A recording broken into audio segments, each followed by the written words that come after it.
Okay, the interviews keep on coming, and it's always great to support original artists and singers and songwriters from all over the world, not just here in the UK. We like to expand our horizons. So, next up, introducing on my show, we have a songwriter, Anna Nicholson, joining me live on the Zoom call with me now. Welcome, Anna. How are we doing today? Thank you so much. I'm doing great. How are you? Yeah, great to hear. I'm not too bad actually. I'm feeling good, feeling good. Good. And here to talk about your music. And I wanted to ask, where are you based in the world right now? I'm about 3 hours northwest of Toronto, Canada. So I'm a little far from you, but it's lovely here and it's a beautiful fall day. So happy to be on the show. Thank you. Very nice. And what's your music scene like over there in Toronto? Is it thriving, is it? It is thriving and it's gotten better over the last couple of decades. We used to struggle a bit more, but I think people are paying more attention to independent artists now. So it's just an exciting time to be here. Great. And someone describes your music, your sounds, as the Helen Keller of music. Yes, that's right. I've been coined that, and I love that. I thought that was so funny. A friend of mine said it to me, and basically, it's because I write music with no skills. So I'm not a musician. I don't know how to play an instrument. I can't read music. I can barely sing. I mean, I can sing, but I'm not a trained vocalist by any stretch. So without having any knowledge and capacity in that way, the fact that I still manage to write music is kind of insane.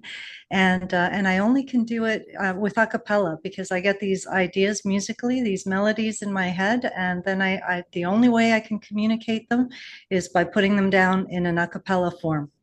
Oh, wow, that's really interesting. And you mentioned that everyone has natural ability somewhere, I guess.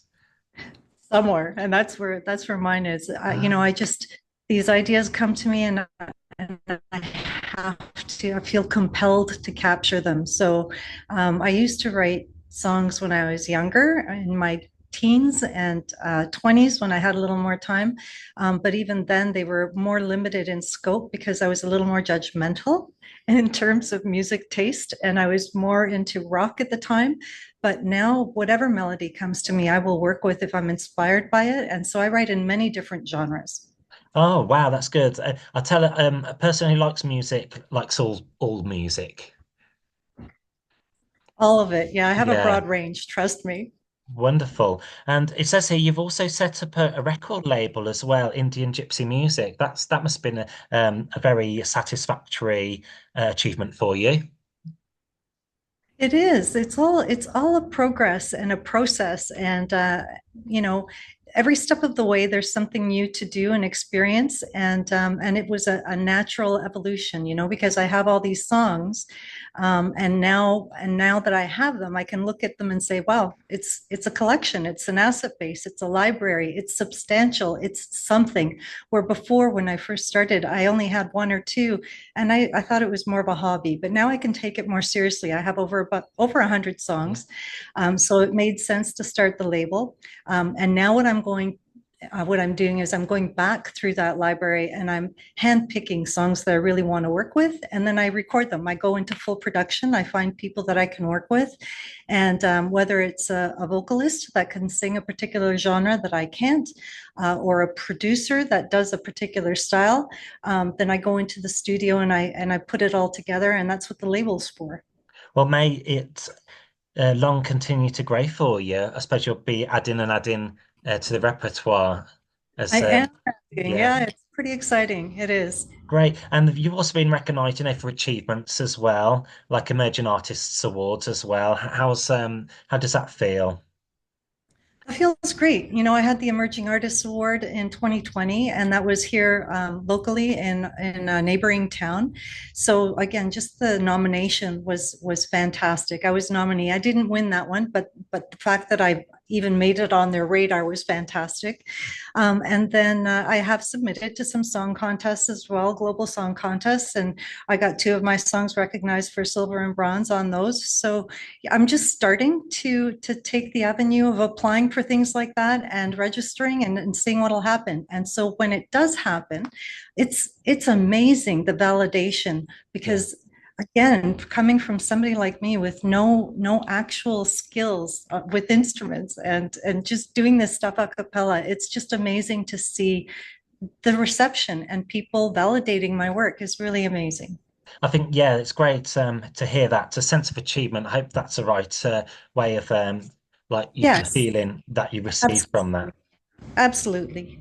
And you released your first EP. It was called Canadiana. That's a good play on words. It is, yeah, and I love the idea too because Canadiana is obviously it's my name and it's Canadian content, but it's really a play on the whole Americana style of music on that album. And the other thing I love about it is that I used Bruce Springsteen's album "Born in the USA" as the inspiration for my album cover. So I kind of took that model where it was a close up of his back end, his derriere, just jeans and Oh, yeah. amongst the American flag, and I did my version of that with the Canadian flag in the background, and I love the bold colors, and I love the contrast and comparison between the two, and the name was fitting. So thank you. I'm glad that you noticed that. Very nice as well. Bruce Springsteen as well. I associate him with like Pennsylvania, Philadelphia. But one rock star from Canada, of course, is Bryan Adams. Do you follow him? Has he been an inspiration to you? Oh, Bryan Adams. Well, in the early days, he sure was. I kind of lost track of him after a while, and my taste evolved as well. So that was earlier on. But I moved out to the west side of Canada in the '90s, and the influence then became very much the Seattle scene and the Uh, grunge scene and Nirvana and Alice in Chains and Soundgarden. So there was a completely different influence. yeah, But again, my scope of music and taste varies, and it's very broad. yeah. Was Pearl Jam from Yes. Yes, they Washington? were. Oh That's wow. right. All of But them, yeah. yeah, that's amazing. Yeah, and on this record as well, one of the records you released was called Walking Wounded, and you worked with a Canadian Nashville recording artist, Lisa McEwen, as well. Was that good? Was that a good feeling, to meet her, or work with her, collaborate? Do you know what, Lisa? That is such an interesting story because I was looking for a vocalist for my work, and for that particular project, because I knew that using my voice wouldn't have, I would have, I don't sing, so it would have taken me so much more time in the studio, and I'm not sure I would have hit the mark. And but it was somebody in Texas that suggested I reach out to Lisa. So it's funny how this all happens, but Lisa ends up living about an hour from me, which is crazy and convenient and wonderful. So I contacted her and she was able to do the project with me. And her voice is so authentic and so perfect for that particular Americana sound. And she's got such a unique and powerful voice. I'm so blessed to have her working on that project for me. And what was wonderful for her as well is it kind of because she took a hiatus to raise family and Hmm. she moved back to Canada from Nashville. But working with me, I think kind of broke her out of the shell again and got her into it. She just released a couple of her own singles again. She's getting back into the music scene. So it's been a wonderful collaboration and opportunity for both of us. And if you haven't heard her, you should definitely listen, well, to my album, Canadiana, and also to find her on Spotify or whatever playlist you have because her voice is just incredible. And on the Canadiana album, it features a nice 5 track, so it's like an EP. Yeah, 5 tracks, and it's pretty cool because I only had three originally, but I was paying all this money to go into the studio, and I had her locked down for the time, and it takes us from where we live, 2 and 3 hours to get to the studio just to get there, and then another bunch of time to return plus the studio time. So I thought if I'm going to have her for 3 songs, I might as well have her for five. So I threw in another two and the producer was able to squeeze it in. So it just all worked out and we got the five done and I'm so happy with it. Brilliant. And also another track doing the rounds is called Fear Not the Night. I don't think that's on the album, but it's an upcoming release. Yes, so there are couples actually since I've spoken to you last. So Fear Not the Night is interesting. It's a dance song and it's almost electronic dance. It borderlines on that kind of vibe.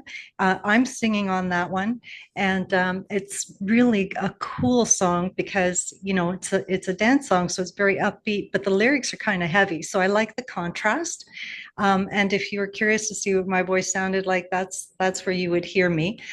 Since I spoke to you, I also released another one using Liberty Silver, who is a soul and jazz and gospel singer. She's won Juno Awards here in Canada, and she's singing on that one. It's called I Feel It, and it's kind of an Afro-Caribbean island song. So very different producer, but really a fabulous vibe. It's got a male voice in there too to mix stuff in.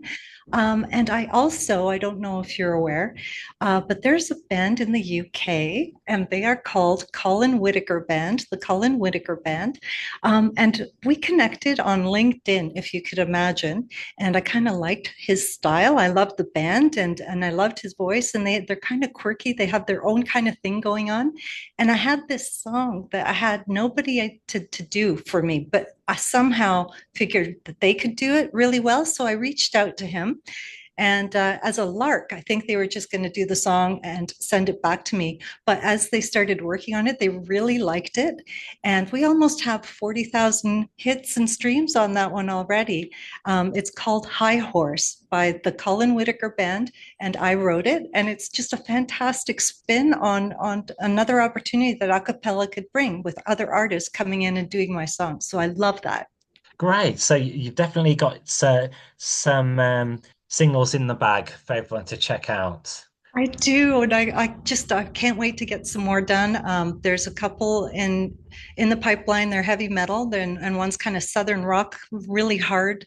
So I'm doing different things, but somewhere in there, I'm hoping that your listeners will find something that they can latch onto and really enjoy. Yeah, sure. Well, it's really refreshing to speak to you this afternoon, where this interview takes place. And you mentioned quite a number of singles there. Is there a particular one that you would like being played? I know Walking Wounded was one that we touched on. Yeah, my tastes are I love all those songs on that album, and uh, there's the one that I really connect to. It's a little heavier. It's called Giant Crush. It's on the Canadiana album as well. And I also really like Shot Down. It's really sad. It's also on the Canadiana album. And it's a really sad song, but it's intense. And the lyrics on that are just fantastic. Otherwise, it depends what you like, but I love them all. Yeah. So I think Okay. thing there for everyone. Brilliant. Well, I'm going to surprise you then. So Anna Nicholson, thanks for joining me on today's show. We'll play one of your singles now, featuring Lisa McEwen. And great chatting with you. And we wish you the best with your musical projects. That's awesome. Thank you so much. You have a great day. Thanks, Yeah, everybody. have a great day.